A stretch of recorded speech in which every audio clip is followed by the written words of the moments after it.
Welcome to another episode of Roll or Die. As many of our listeners know, we are on a quest to bring you every female Brazilian Jiu-Jitsu black belt in Australia. So today we have a guest all the way from Sale in Eastern Victoria. She is the co-head coach of Frontline with her husband. She actually holds 17 Guinness World Records. She's spent 13 years in the military. She's a really awesome chick. We're really looking forward to getting to know her a bit better. Her name is Eva Clarke. Thanks for joining us, Eva. Thank you for having me. Hey, welcome, Eva. You're a bundle of energy, which we love on this show. First off, these Guinness World Records, tell us about them. What are they in? How did you get them? And give us a rundown. All right. So when I was living in Abu Dhabi, I was a fitness coach at New York University. And I was living in a world where two worlds kind of collided. You had kind of people really well off, and then you had a lot of people that were just, coming from overseas and just trying to make ends meet. So they were a bit underprivileged. So I decided I'd do some Guinness World Records. Not just decided, but I had this knack for fitness. I could push myself. I started ultra marathon running while I was over there. I ran in Scotland 168 Ks, Utah 100 Ks, Nepal 100 Ks. I'm like, damn it, I can do some really cool shit. So, and I went to my kids' school and we needed some bleachers first. So I said, look, I'll do some push-ups. We'll raise some money. And then I realized, hey, look, I could do all these things. Like, I could do 508 push-ups without stopping. I went, wow, I've got really good muscular endurance. So my first charity, I was approached by the Maria Christina Foundation. So this raises money for girls in Bangladesh, Dhaka. And so basically they come from a situation when most girls turning 12 years old are married off. So basically I said, look, I'll help out. I'll do this challenge. And we got in touch with Guinness World Records. And so I decided to do 24 hours of knuckle push-ups and 12 hours and 1 hour. So I broke all three records, but we managed to raise like $25,000 to save 10 girls from getting, directed into a life that they didn't necessarily or shouldn't have to do. So basically I went over there and I met the girls and I just was like so taken away, like blown back with, what I could do to help, 1 to 10 people. So I said, all right, let's do this. Give me burpees, give me pull-ups, give me running in London with the 20-kilo backpack. And so I raised over $100,000 for all these charities. Brazilian, Task Brazil. So that was helping kids living in favelas to get them some products for school, helping with schooling. World Childhood Cancer Foundation was actually raising medicine for kids that were kind of in the last chapter of life and just needed some medicine to help ease the pain. So that's what really got me into it because I felt so lucky where I was, and I thought 24 hours of, push-ups, pull-up, running, whatever, is insignificant to what these kids are going through. So, a lot of the community got behind me. I had this fitness group going. I had New York University, and I had all the my jiu-jitsu team, and we'd always get together and we'd do something together. And we just kind of love that feeling of giving a little bit back.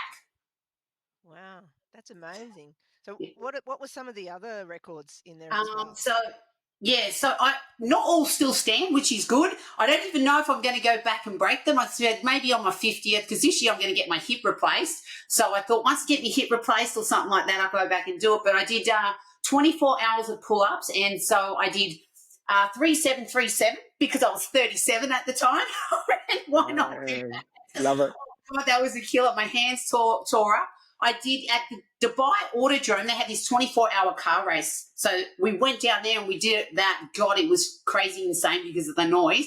So I did 24-hour burpees, but I did them on my knuckles. So I've got like these MMA calloused hands because I've got Kienbock's disease in my wrist. So I've got a pin in there. And I did that one, and I did 12,003 burpees. And I did like a 1 hour push-up, one in that, a 12-hour one in that. When I did the World Childhood Organisation, I went over to London. I flew over to London and I did that one for a charity, and I had a 20-kilo pack on my back. Mind you, that was after the Abu Dhabi World Pro, and I was in the 52-kilo category. So I was a lightweight and I had this 20-kilo backpack on my back, and I ran 4 hours 34 with it. And so that was another one. What else have I done? Oh, I did the shuttle runs in my academy. So I did like a shit ton of shuttle runs. I can't remember exactly, but it was 100 Ks and the distance was 15 meters. So if you do the math, I'm not very good at math. So I did those, and I get 1 hour burpees and 1 hour push-ups, just some easier ones. But people, girls have been inspired because, I've set them to break them, which has been really good to see because it makes you a little bit of a pioneer in that field. Yeah. That's amazing. That's amazing, Eve. Were you like not a prodigy, but as a child, was like athletics your thing? Like, were you a standout when you were at school? Absolutely. Sport was my thing. I think sport was the only thing that kept me wanting to go to school. So I was good at cross country, athletics. I was a state soccer player, state touch football player. So I kind of was, at school for those reasons. So up until high school, like year 12, I was like, that's my life. My hardest thing in my life was when I was in year 6, because my mum has a schizophrenia, or she had schizophrenia when she was alive. I was in the last year of primary school, and I was so excited because I knew I was going to get like soccer player of the year and cross country athlete of the year and athletics of the year. And I was so disappointed because I never got those awards because my mum had a relapse of the schizophrenia and we were taken away and put into foster care. So I've kind of had this upbringing where I've had to rise above and be resilient, and it's made me who I am today. So I'm a pretty tough cookie. But, so it kind of directed me to stay in that line of fitness or anything that I found challenging. But, for those kids or anyone that finds academics tough, having sport at school is so significant because you can still shine, and that's what kept me there. And was that also what led you to the military, Eva, to join the military?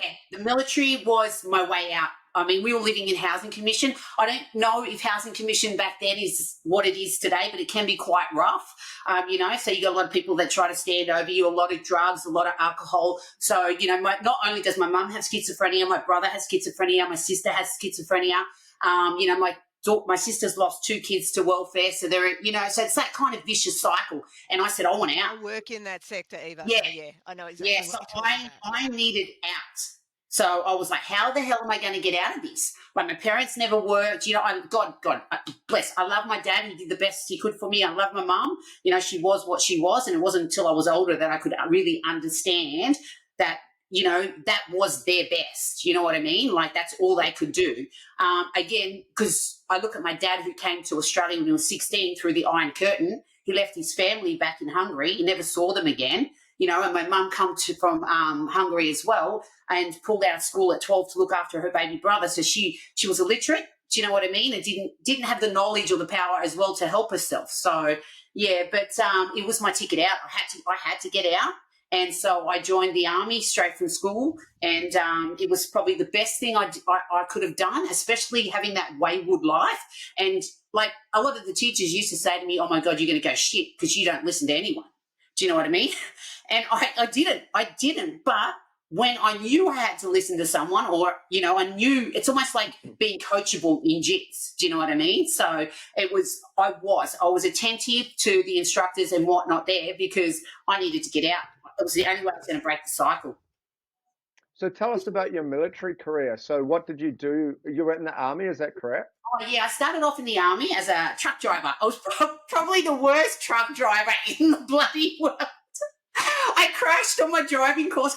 I was driving this Unibug, right? And I was crunching the gears, and I had 3 big dudes in the back, and they're sitting there going, I'm like, you bastards. Do you know what I mean? And I was 50 cross-country driving. I went down an embankment, boom, stacked into the tree, and now they weren't laughing or teasing me anymore. They're sitting in the back hanging on for dear life, crying their eyes out, So I not only drove trucks, but I also got my combat fitness leaders course in 1999, just after my first child was born, and basically did a lot more of that than I actually did it as my main employment. So I was doing a lot of fitness training as a combat fitness leader. I worked in the jail as a detainee instructor.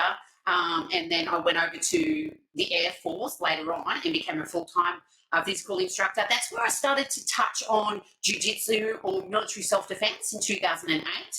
So that's where I kind of went, "Ooh, what's this?" Because we started to learn about it. So I started to kind of dabble in it. But yeah, that was kind of my thing in the military. So truck driver, combat fitness leader, detaining instructor, and then basically a full-time PDI, which was the best job ever.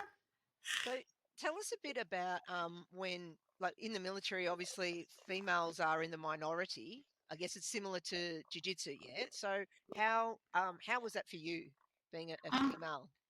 Oh, it was tough. There was a lot of sexism and stuff like that. Especially looking how long ago. It was a long time ago. I joined in 1998, I think. Yeah, graduated in 1997, 1998.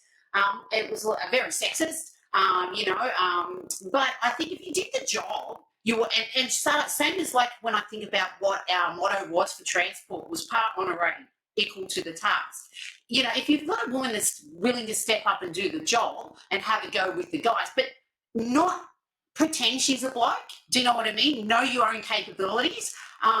You can work like in harmony with males. That's the big thing. You know what I mean? And same as jiu-jitsu. I know like my limitations on who I'm going to roll with now. Do you know what I mean? And who's going to respect me. So that's the big thing. So if you do, like nowadays, it's good because you can kind of put the red flag out and go, "Hey, you're being disrespectful." Back then, you just copped it on the chin, and it wasn't a good thing, but it made you a little bit more resilient and it made you understand in life what you're going to tolerate and what kind of shit you're going to tolerate. So look, the military's changed. My daughter, who's now 19, one of them, because I've got two daughters and a son, is now just joined the army. Do you know what I mean? So I'm proud of her for doing that, but it's completely different to how it was back then. Like, the standards were a little bit higher then. Like if you were a female and you wanted to do paracourse, you still had to do 10 pull-ups and stuff like that. And you still had to pass all these fitness tests, but they do have different physical requirements because at the end of the day, biologically, we are different. Do you know what I mean? And that's the big thing. And that's a big thing in jiu-jitsu as well. Do you know? So in my academy, I know my girls are different. I don't pretend that they can roll with the bigger and better guys, but, I do get some of my guys to kind of, back off or understand and respect that difference because it's huge. Yeah, for sure. What lessons did you learn from your athletic career when you were younger, and then obviously your military career, and then heading in towards jiu-jitsu? What sort of crossovers did you see? Well, obviously, we'll touch on your jiu-jitsu sort of path and how you got into it, but what crossovers did you see in regards to the learning side of stuff? Oh, you've got to be resilient. You've got to be resilient. You've got to be coachable. You've got to take shit. Do you know what I mean? Like, if you do something wrong, right, be accountable for it. And if you're not accountable and someone tells you you do something, don't mope around, don't run away and hate everybody. Do you know what I mean? So that's the big thing. Be open for criticism. So I copped a lot of criticism from my coaches as a young person because I was so hot-headed. I'm very, very hot-headed. Can be very aggressive in nature, but I don't mean to be because it's, I guess, the lessons or where I've come from. I've done one thing in life was protect myself. Do you know what I mean? So when someone comes at me, I've always taken it personal. So the biggest thing is when you're being criticized for something, take it as constructive criticism or positive feedback rather than a personal attack.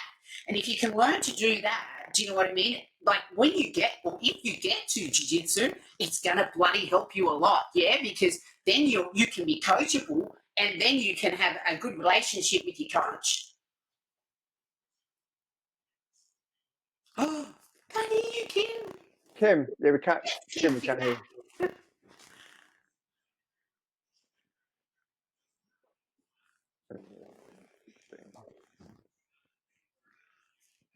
Kim will be back. We're going to edit this out.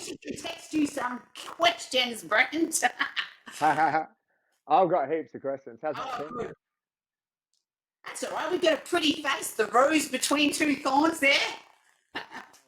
All right. So in regards to your early jiu-jitsu stuff, while Kim sort of figures out her sound, in regards to your early jiu-jitsu stuff, Eva, how did that look? Did you mention that maybe you started some of that jiu-jitsu stuff actually in the military?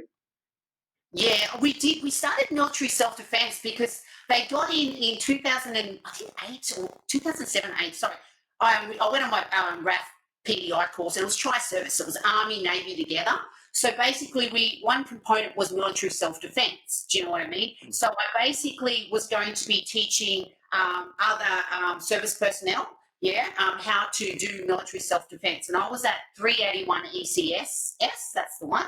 And basically, I started giving lessons there without a full understanding of the jiu-jitsu components. Yeah, so I kind of didn't know too much. My husband was doing a bit of jiu-jitsu in Afghanistan because he went away to Afghanistan and Iraq, and he was. I remember him training with Paul Kale and coming home and showing me bits and pieces and stuff like that. So we would practice together. But it wasn't until really 2011 that I really went, okay, jiu-jitsu's for me. And kind of really fell in love with it. Funny story. And I don't mean to use the word G-A-Y, but my husband, when he was coming home, he'd be rolling with all his mates and he'd be coming home and he'd go, come on, let me show you this, let's do this, let's that. And I said, go roll with your G-A-Y mates. Do you know what I mean? I said, you know, why do you want to roll with me? You've had enough cuddling, you come and give me a cuddle or anything. And I remember him taking me into Professor Pedro and going, hey, my wife said this is G-A-Y. And Professor Pedro says, oi, come here.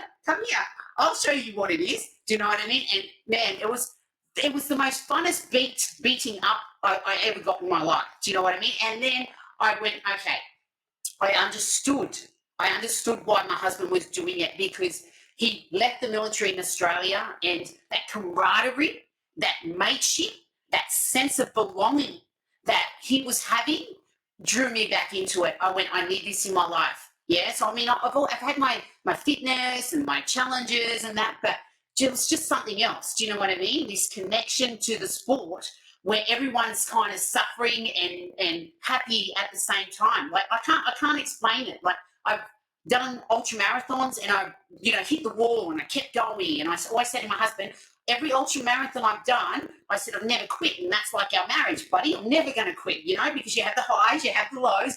And same as jiu-jitsu. You know what I mean? You have these highs, you have these lows.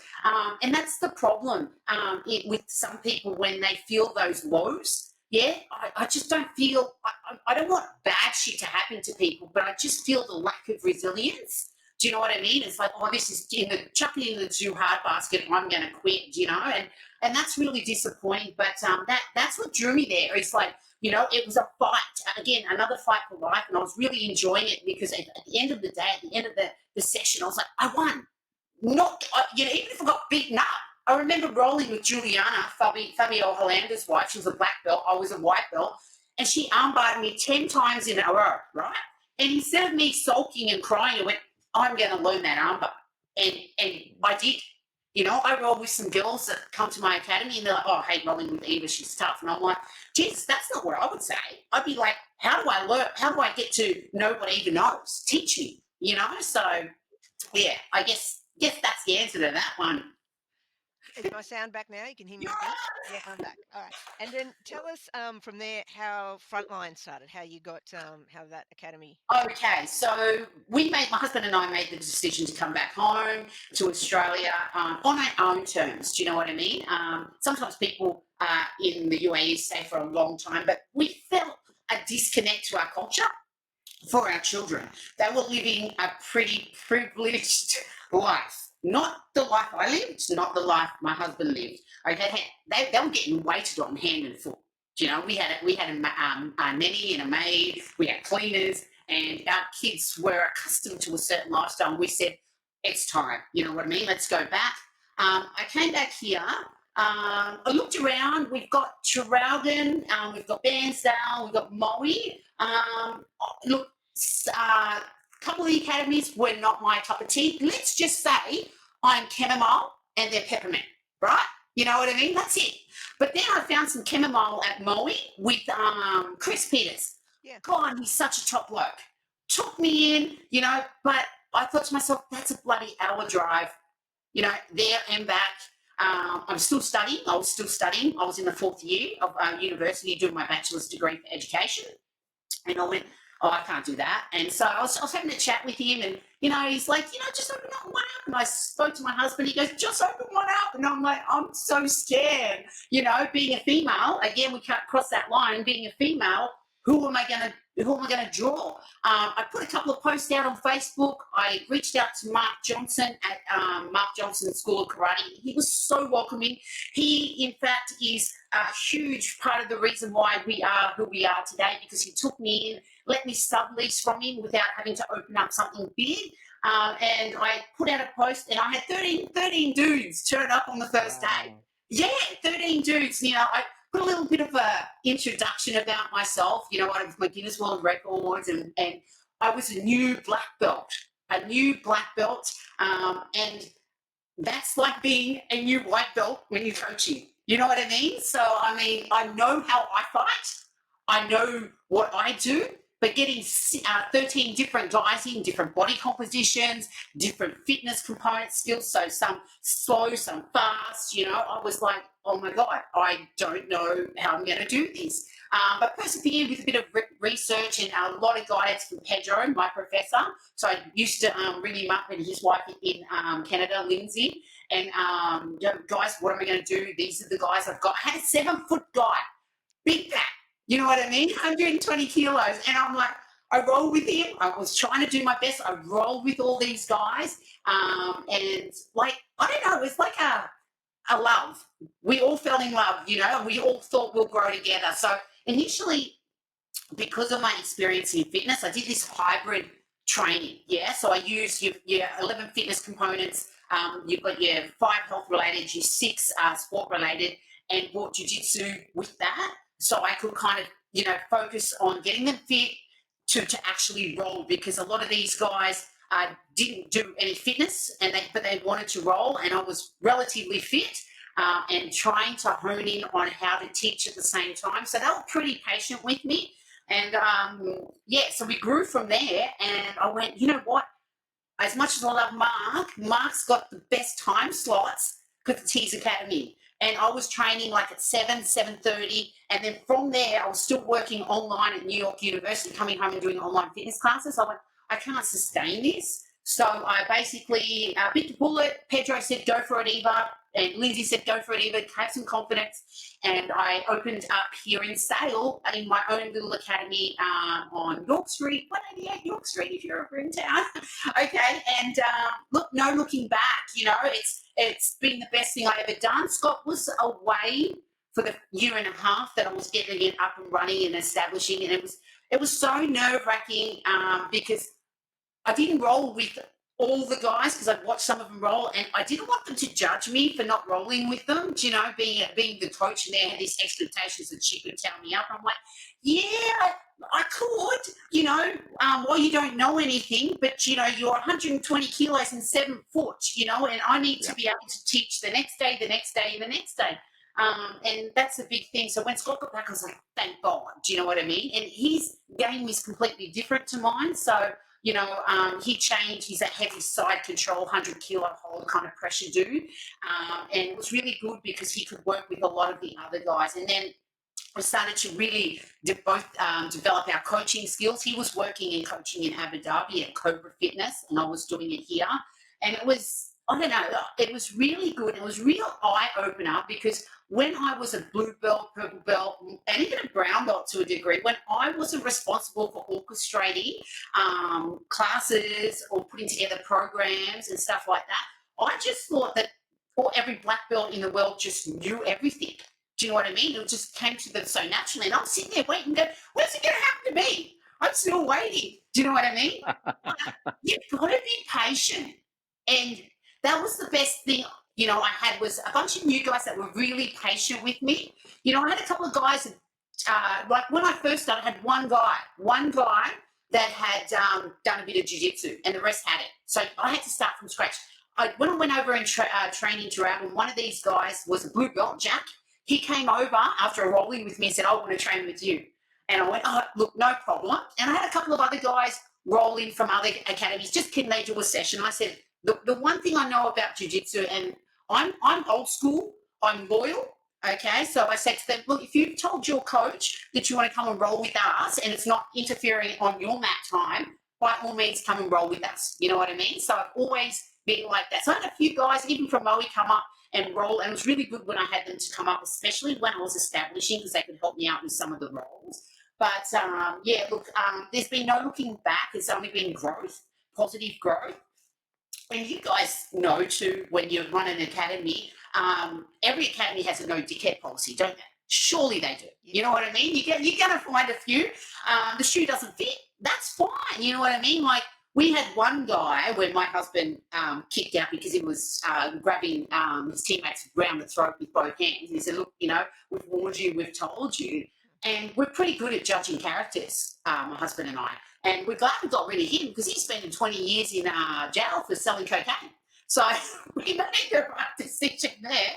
But look, at the end of the day, like, you kind of run your academy, you get people to bring other people in. Word of mouth is a big thing, you know. And so I've had a pretty good positive feedback from everyone. Good reputation. Look, I can't control my reputation.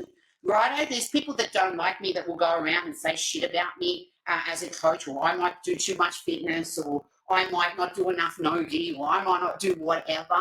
But at the end of the day, no one can fault my character. My character is who I am. Okay, so, and if they're telling people that I don't know as someone that's running an academy, like, that doesn't bother me because I've never met the person, so they shouldn't be really judging me anyway. That's how I am as a person. Do you know what I mean? I hear a lot of shit about other people. I'm like, I don't know them. So, you know, how do I know that's true? That's just bullshit. You know what I mean? I wish more people would be like that. You know, I see shit on social media and stuff like that. And I'm like, you know, when you're trying to run an academy, one, you're trying to keep the doors open. So you do need members to pay. But, you know, you've got people that just try to milk you or take shit away from you. And you're just like, all I'm trying to do is keep the doors open here. And yeah. Because for Scott and I, we both work full time. You know, I used to be quite competitive up until purple belt in Abu Dhabi. Then COVID hit in my brown belt period. And I just remember, you know, I had mats at my house. So everyone would come to my house and we would roll. And it was so funny because we'd take a Zoom photo. Everyone would get on their phone with their Zoom photo and we'd be like, just done jiu-jitsu. We'd all go to a different room like we hadn't touched each other. But, you know, I got through that period, but I think that's where I stopped competing as an athlete. Do you know what I mean? But yeah, so, you know, at the end of the day, we're trying to keep the roof open, the doors open, and with both of us working, what we make off the academy is getting taxed by, thank you, the government, 47 cents out of the dollar. So it's basically a passion project, and people don't see that. Do you know what I mean? Like, you know, and a majority, I'm going to be honest, the hobbyists are the people that keep our academy alive. They keep it alive and they just want somewhere to come and decompress and get away from jiu-jitsu. You know, you might have 3 or 4 athletes that, you know, and you go, well, you know, I've got to cater for you, but I've got to cater for the majority. Yeah, that's awesome. It's a nice little breakdown of your business and the way that businesses work and the passion that needs to go into them. And yeah, the things that you were saying about hobbyists, it's so true. You know, like there would be very few people that would make money off just having elite competitors. You know, so your early days, Eva, in jiu-jitsu. So like let's sort of talk white, blue, purple sort of belts. Who was coaching you? Like, where were you learning? Was this all in Abu Dhabi, or like who was your coach and your mentor in those days? Okay, so I had a lot of coaches. I had a lot of jiu-jitsu mates. Abu Dhabi was a freaking gold mine of black belts. Like, this is what I told my guys, you do not understand how many wonderful people we got to train with. Like, you know, I'm sorry, I have to name drop here. Like, you know, you'd roll with Renzo Gracie and you'd be sitting in your lounge room and you'd be having a barbecue, cooking actually food on a barbecue in your kitchen. Do you know what I mean? These are the types of people you roll with. Laborio would come over, run a seminar, a Cobra. I trained with Eduardo. I trained with 2 Pedros. Pedro, my professor, Pedro Duarte, Bruno, Marcio, all these guys that are now, like, you know, doing their own thing. I'm like, how lucky was I? And so I started off as a white belt. And I remember I actually just been rolling really rolling intensely for 6 weeks, and Pedro goes, "You're going to do Abu Dhabi World Pro." I do the Abu Dhabi World Pro. I end up with the bronze. My first fight in any tournament was shit. You know what I mean? I got up the mats and I'm like, shit, what happened? Where am I? Who am I? And I remember I started crying, started yelling at my husband. This is what I talk about being coachable. I started yelling at my husband. My Professor Petra asked me, Eva, you do not yell at your husband like that. Fuck. And I'm like, and he's yelling at me in public, and I took it on the chin. You know what I mean? I get back to training the next day. We train. I'm like, I'm so sorry, Pedro. I'm so sorry. I understand what you're saying because I was just crazy. But I did my first Abu Dhabi World Pro. I ended up getting a bronze a lot. I learned a lot. Jiu-jitsu competitions is not the same as jiu-jitsu on the mats. Do you know what I mean? Some people transfer over really well. You fight or flight. You know, some people just get there, and I was really scared. I was like, oh my God, why isn't my jiu-jitsu working the same from the mats to the competition? Do you know, that adrenaline and then that adrenaline dump. So I did 3 Abu Dhabi World Pros, a lot of local competitions in Elaine, in Dubai, and in Abu Dhabi. So a lot of little tournaments. I went over to sport in France with the IBJJF. You know, I was lucky enough. I don't know if I was good enough, but I didn't feel good enough at times. But it wasn't really until the end of my blue belt into my purple belt that I really started to feel like, wow, you know, don't doubt yourself. Stop doubting yourself. Stop looking at other competitors. Stop getting on their social media and going, oh my fucking God, that person's a Russian, she's going to destroy me. Do you know what I mean? And so I was doing that as well as being that white belt, and I stopped doing that. I went, I'm going to just focus on what I'm good at, who I am, and what I know I'm capable of. Yeah, I think I made a couple of mistakes in my blue belt. I was an aggressive fighter. I even got myself DQ'd. And it's funny enough because that one of those girls is here in Australia, and I bumped into her and I was like, holy shit. You know what I mean? I always use that story of me getting DQ'd for my athletes to go, don't fuck around.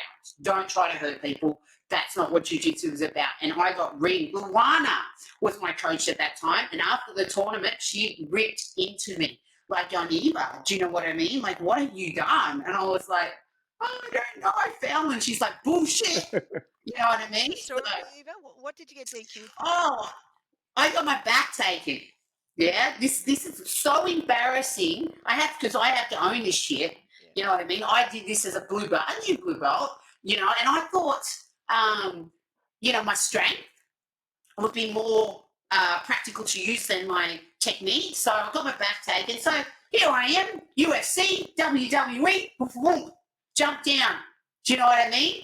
Just gone. I was out. And I knew. And everyone shook their head.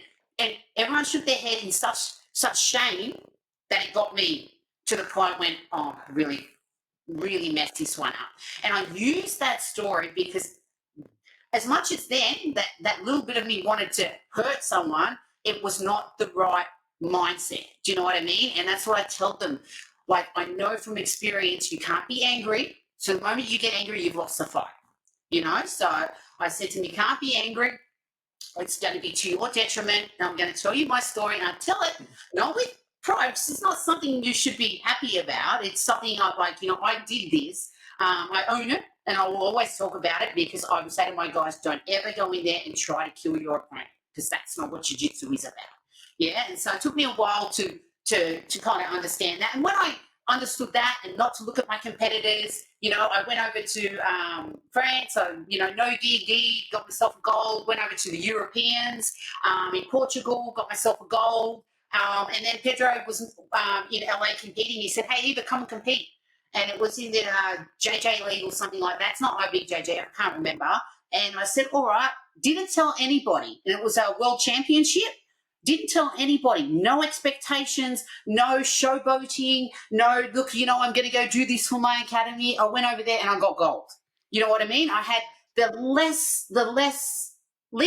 stressful fight or competition or tournament I've ever had. And it was all because I'll go there and I'll see what happens, and I won't have any expectations. And because everyone puts a lot of expectations on you as well. Like, you know, oh, Eva, you're a Guinness World Record holder. You've done this. You run marathons. You do this. You know, you should beat everybody. And I said, it's not about who is the fittest out there. There's a lot more to it. You know, you've got your technical side of it and you've got your mindset. Yeah, right. If you go in there and you know, say if someone's attacking you and you don't know what to do, okay, you're going to lose, you know, in life. So I was like, you've got to have your head screwed on. You've got to have a sense of calm. Yeah, that clarity, you know. So, yeah, up until I really started to develop at my tail end of blue belt and into my purple belt. And my whole demeanor and attitude towards training and that started to really change at brown belt. Yeah, and I said, okay. So you kind of grow. It's like as a child, you know, your brain is growing up until the age of 25, you know, so you're working off the amygdala and stuff like that. And then I was like, same as jiu-jitsu. Do you know what I mean? Like you're working off the guidance of your coaches and whatnot. But I was always under Professor Lott, Frontline, as my coach, and I got all my belts through him. And he liaised, he knew everyone. So in Abu Dhabi, because that's where he started off. He started off coaching the sheikhs over there. And so basically they would tell him, it was so lucky I could have jiu-jitsu in the morning at 6 a.m. I could have jiu-jitsu at 6 p.m. and I could have jiu-jitsu at 12 a.m. You know, if Ramadan was around and they would reverse cycle everything, I was training twice a day, you know, twice a day, Monday to Friday.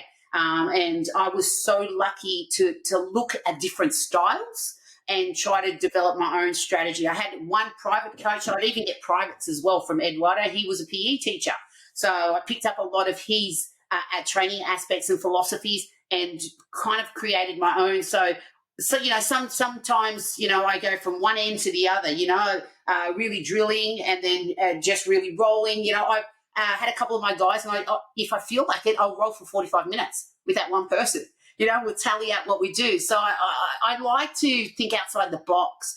But anyone that's lived in Abu Dhabi or been over to Abu Dhabi knows that you've got like your high level guys over there. Again, you've got jiu-jitsu guys over there just trying to get out of Rio. You know what I mean? They've used jiu-jitsu the way that I use sport, you know, and become resilient to make a living and a livelihood for themselves. And there's so many good guys and girls over there, so many of them, you know, and I was lucky too because I had Luana over there, 10-time world champion IBJJF Hall of Famer. She used to come over to my house with all her girlfriends and friends, and we used to just roll. She's the one that got me ready for one of the ADF, Abu Dhabi World Pros, and that was the bad one that I really messed up on. Forgive me, Lord. But, you know, I had the opportunity to train with girls and guys. What I've learned that is it doesn't matter who you train with as long as you're training. Really doesn't. And as long as that you've got a guys in the team that respect women in the sense that they understand differences. Not becoming wet blankets either. Do you know what I mean? But I always say to my guys, and I don't get it sometimes because I say, fight what you feel. Fight what you feel. Yeah.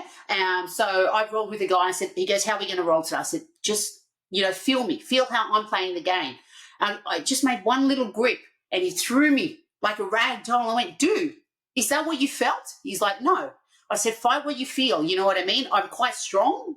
I'm quite strong than the average female. I said, so I'm going to be somewhat different. So you're going to have to adjust as well, which is really good now. So I've got some 80 kilo, 90 kilo guys that I can roll with and they'll submit me. That's fine. I'll submit them. That's fine. But won't just hold me in place so the game doesn't flow.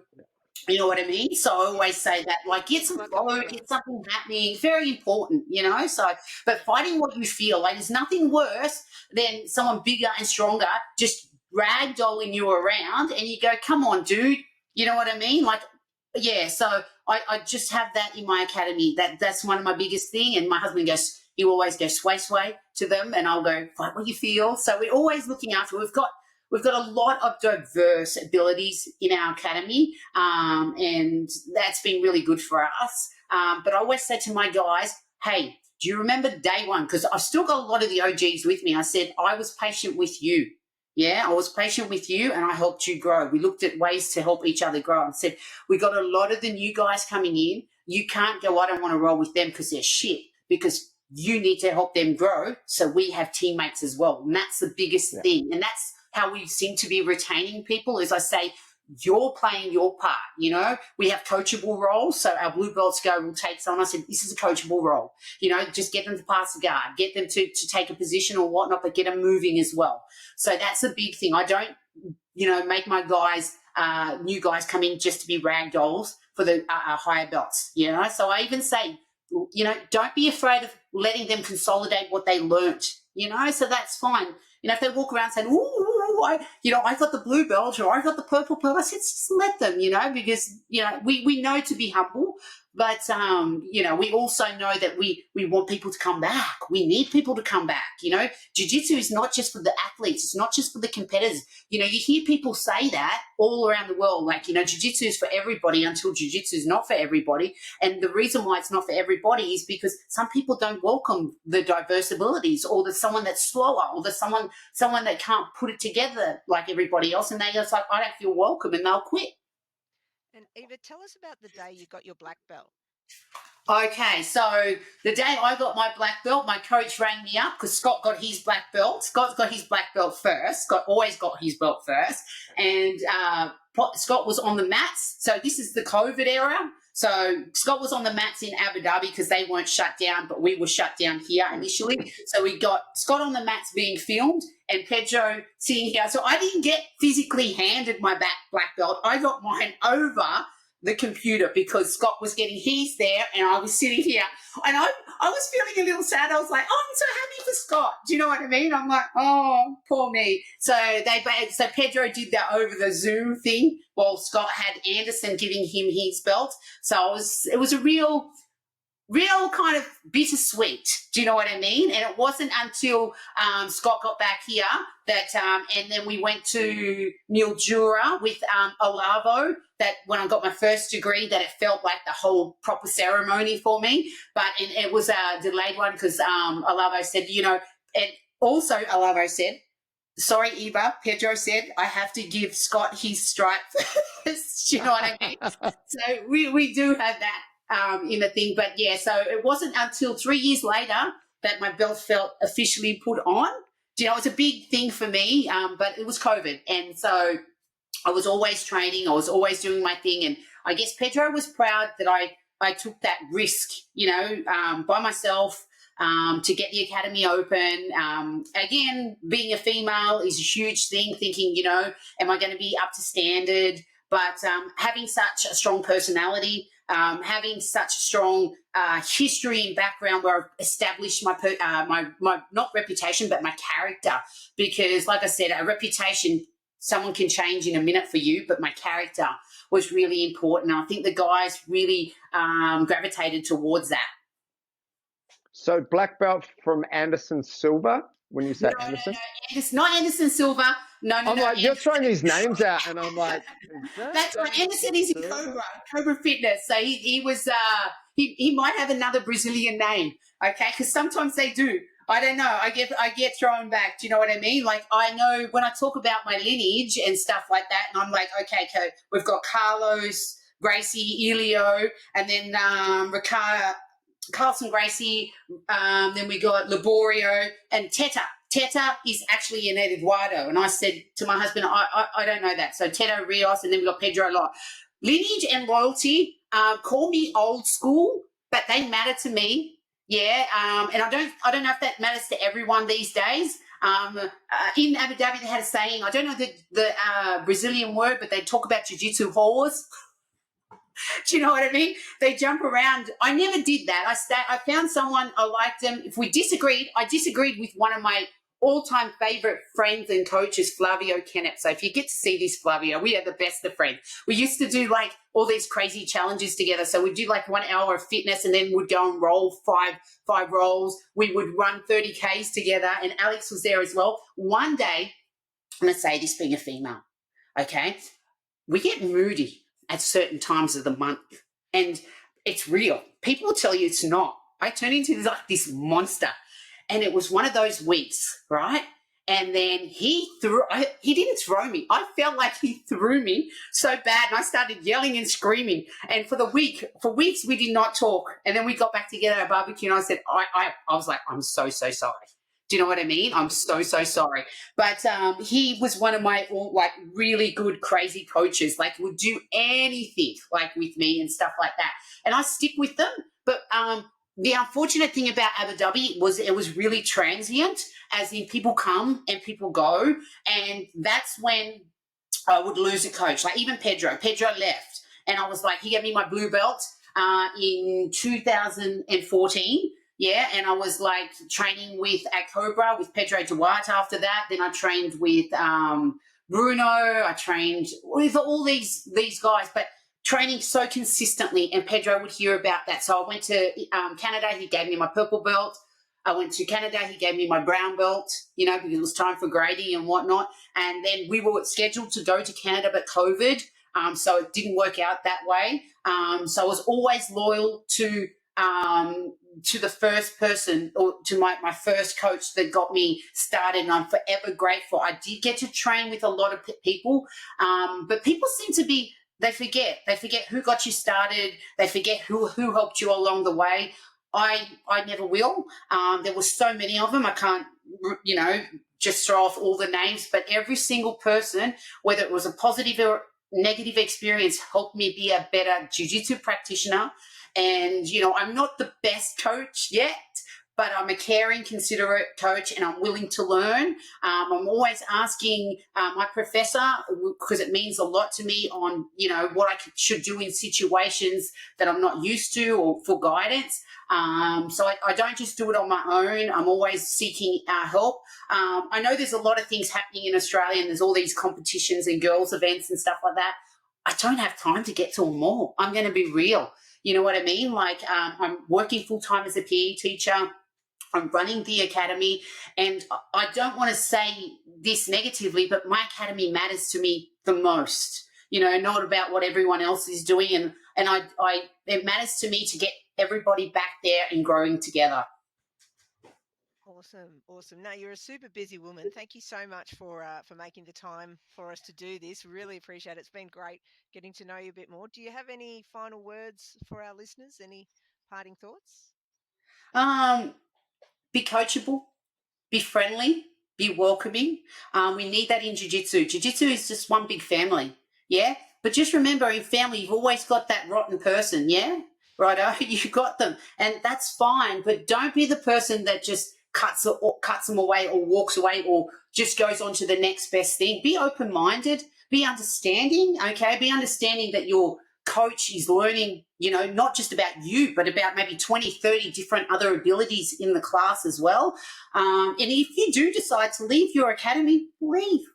Okay, don't take it upon yourself to go out there and shit can them. And I've had this happen to me personally. Just move on, right? I've had people I didn't like training with. Okay, it was not my cup of tea. The shoe did not fit, but it's not your job to sit there and try to get the world to hate them. Move on, find your family, find your friends. Jiu-jitsu is such a great sport. It's a roller coaster ride. You'll like bits of it and you won't like bits of it, but don't quit when it gets tough, righto? We need more resilient people, and we need more people doing this sport. So when someone new comes in, welcome them with open arms. Awesome. I love it, Eva. That is that is an awesome way to finish it. Actually, it was really good. Guys, if you are out and about, check out Frontline. Give us that address again, Eva. Okay, so if you're ever in Sale, boom, boom, boom, 188 York Street, Sale. We're next to Subway. Come along. Hey, look, as long as our training doesn't conflict with your training, let your professor know or your coach know.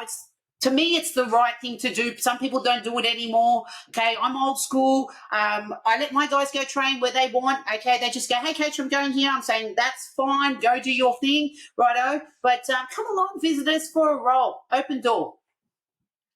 Amazing. I mean, the cross training's more or less normalized now, I think. So it's not frowned upon like it once was. So I think it's fantastic. Get along, Frontline and Sale, go and see the gym, go and hang out with Eva. Absolutely. Very cool. We've still got some merch, guys. Remember our t-shirts. Kim's sporting that bad boy today, so it looks fantastic. They're still holding up really well, actually, aren't I they, use Kim? one of those. Yeah. Order on the website. They're on the website. We can get I them to will. you. We have our athletic soap as well, athletic body care. This stuff is awesome. Theo told me a really good story about him using this the other day, so I won't go into it on here, but it was a good story. That's it for another episode of Roll or Die podcast. We appreciate everybody coming along. We appreciate you guys listening to it, and we'd really appreciate if you could share this episode far and wide. Eva's got a whole bunch of stories that we really enjoyed listening to.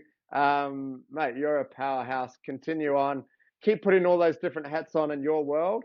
And all the best going forward for Frontline. All the best with one day turning 50 and smashing a few more Guinness Book of Records and carrying on down that amazing path that you are obviously on, mate. So, Eva, thank you for coming on. Kim, legend as always with getting these brilliant guests that you just seem to find, I don't know where, but amazing job. That's it for another episode of Roll or Die. We'll see you on the mats, legends. See you.